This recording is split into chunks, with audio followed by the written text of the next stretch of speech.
नांदेड़ जिले के लोहा नगर परिषद में नगराध्यक्ष पद का पद ग्रहण समारोह आज पूर्ण माहौल में संपन्न हुआ। इस समारोह में लोहा खंदार तालुका के लोकप्रिय आमदार प्रताप पाटिल चिखलीकर प्रमुख अतिथि के रूप में उपस्थित रहे। साथ ही नांदेड़ दक्षिण के माजी आमदार मोहन अखरोटे, सामने धोके साहेब, आर.आर. पाटिल के प्रवीण पाटिल चिखलीकर, सचिन पाटिल चिखलीकर सहित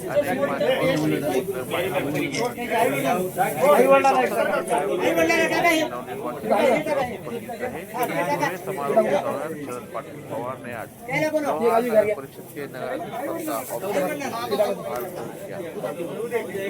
के बाद शरद पाटिल पवार ने कहा कि लोहा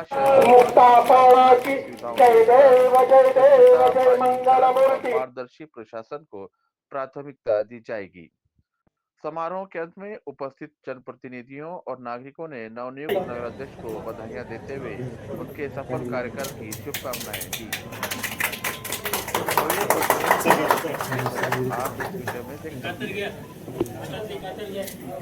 माजी सभापती आनंदराव पाटील आपलेकर, कुशालराव पाटील आंग्रेकर, माजी सभापती बालाजीराव पाटील मारताळेकर, माजी सभापती शंकररावजी ढगे, जिल्हा परिषदचे माजी सदस्य ओंकार पाटील बोरगावकर, ज्यांनी या निवडणुकीत अतिशय मेहनत घेतली ते माझे मित्र डॉक्टर संजय गुंडाळा, कंधारचे तालुका अध्यक्ष मनोहरराव बोरसीकर, वयाचे तालुका अध्यक्ष छत्रपती स्वामी, नांदेड दक्षिणचे अध्यक्ष सोपानराव मोरे, कंधार कृषी उत्पन्न बाजार समितीचे सभापती संजयजी देशमुख, उपसभापती सुधाकरराव कौंसले, खरेदी संघाचे अध्यक्ष किशनरावजी दपडे, जिल्हा परिषदेचे माजी सदस्य गणेशराव सावळे, पाणी पाणी मारो पाणी मारो ठीक आहे बसा बसा बसा पाणी ओळखायचं काय जिल्हा परिषदेचे माजी सदस्य गणेशराव सावळे, जिल्हा परिषदेचे माजी सदस्य चंद्रकांत मस्के, जिल्हा परिषदेचे माजी सदस्य बाबाजीराव परदेशी, माजी उपसभापती नरेंद्र गायकवाड, माजी उपसभापती रोहित पाटील, शावाचे प्रदेश अध्यक्ष राजेश मोरे, कंधारचे माजी उपनगर अध्यक्ष आणि नगरसेवक मन्नाभाई चौधरी, दुसरे माजी उपनगर अध्यक्ष आणि नगरसेवक जफर उल्ला खान, नगरसेवक बाळासाहेब पवार, चेतन भाऊ केंद्रे, मान्य अनिलरावजी लयेकर, संजयरावजी मक्तेदार, माजी शिक्षण अधिकारी शिवाजीराव खुरे, यांनी कदम सर, माजी सभापती अप्पाराव पवार. आता नाव घ्यायचे म्हणलं तर काकाजी बसून जर मी घेत बसलो तर तिरवा पाटील सगळ्यांची नावं घ्यावं लागते, त्याच्यामुळे सगळ्यांच्या नावाचा उल्लेख करणार नाही. सर्व मान्यवर प्रमुख लोहा अशांनी ज्यांच्यावर आतोनात असं प्रेम केलं ते लोहा नगरपालिकेचे नवनिर्वाचित नगराध्यक्ष शरद पवार,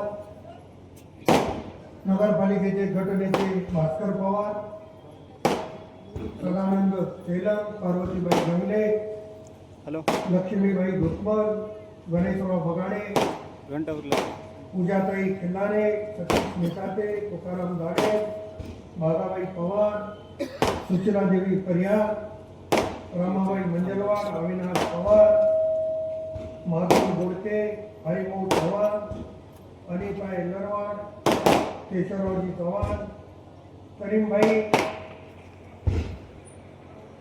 सुयोग माजी उपनगराध्यक्ष दत्ताव वाले, शेख फातेमावी चांदा, ज्योती दत्तात्रय शेटे, नगरपालिकेचे मुख्य अधिकारी श्रीकांत माळगे, नगरपालिकेचे सर्व अधिकारी, सर्व कर्मचारी आणि आज ज्यांचा सणासारखा उत्सव आहे ते माझे सर्व पत्रकार मित्र. कारण आज पत्रकार दिन आहे.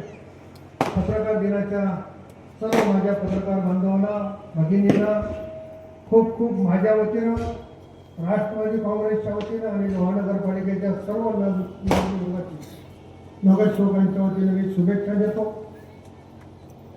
शरद पवारांनी अतिशय भावनिक असं या ठिकाणी मार्गदर्शन केलं. मी त्यात फार खोलामध्ये जाणार नाही, परंतु नगरपालिकेमध्ये ज्या ज्या गोष्टीची आम्ही आश्वासनं दिली त्याची पूर्तता आज आपण सगळ्याच्या साक्षीनं करतोय.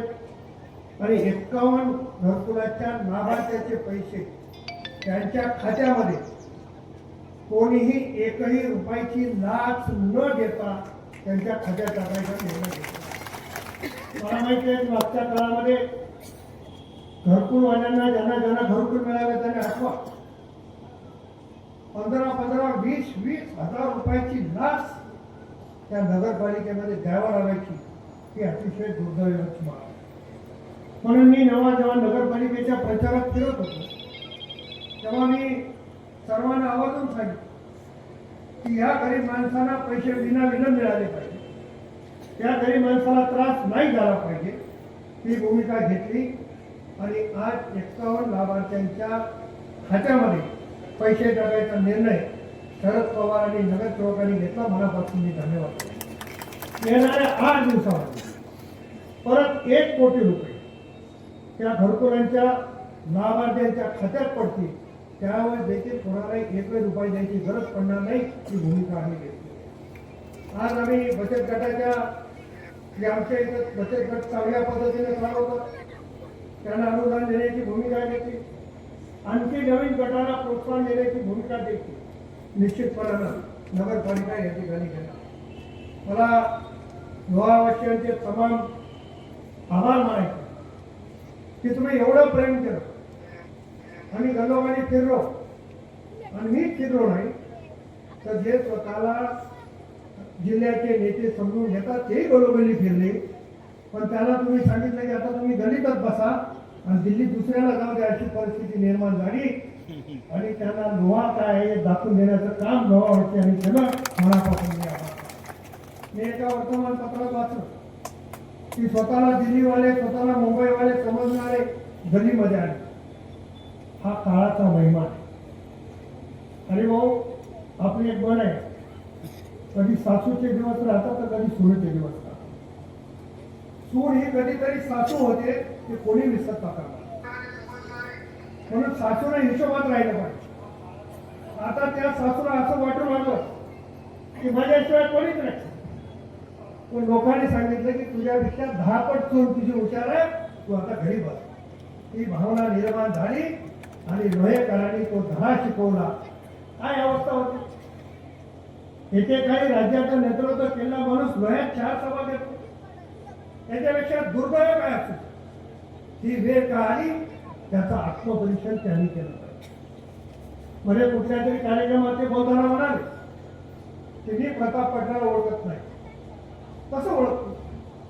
मी पत्रकारांना विचारलं, तुम्ही जर त्यांना हे विचारलं असतं की तुम्हाला लोकसभेत 4 मुद्द्याचीच कोणी केलंय तर मग पटकन लक्षात आलं. तो आजाराचा प्रश्न आहे, शुगर आहे, बीपी आहे, वयाचा प्रश्न आहे आणि माणसाला या गोष्टी घडत असतात. खरं तर स्वतः कोणी नेता समजत असेल तर विचारपूर्वक बोललं पाहिजे, विचार करून वागलं पाहिजे. जनतेला काहीच समजत नाही असं जर कोणी वागत असेल तर जनता घरा दाखवल्याशिवाय राहत नाही. याचं उदाहरण नांदेड जिल्ह्याच्या नगरपालिकेमध्ये नांदेड जिल्ह्याच्या जनतेने दाखवून दिलं. आणि वर्तमानपत्रात बातम्या येत होत्या भारतीय जनता पक्षाचे 2 खासदार 5 आमदार त्याच्या पुढे राष्ट्रवादीचा 1 आमदार काय करी वाचलं. पण देगलूर सारखी जिल्ह्यातील सगळ्यात मोठी नगरपालिका गर्वाने सांगतो राष्ट्रवादी काँग्रेसनं जिंकली. हे त्याच्यातून शिकवलं. लोह्यामध्ये 4 सभा घ्यावा लागल्या. 3 सदस्य आमचे कमी मताने हारले. 17 नगरसेवक आणि शरद पवार 3000 मताच्या फरकाने याच्यातून धडा घेतला.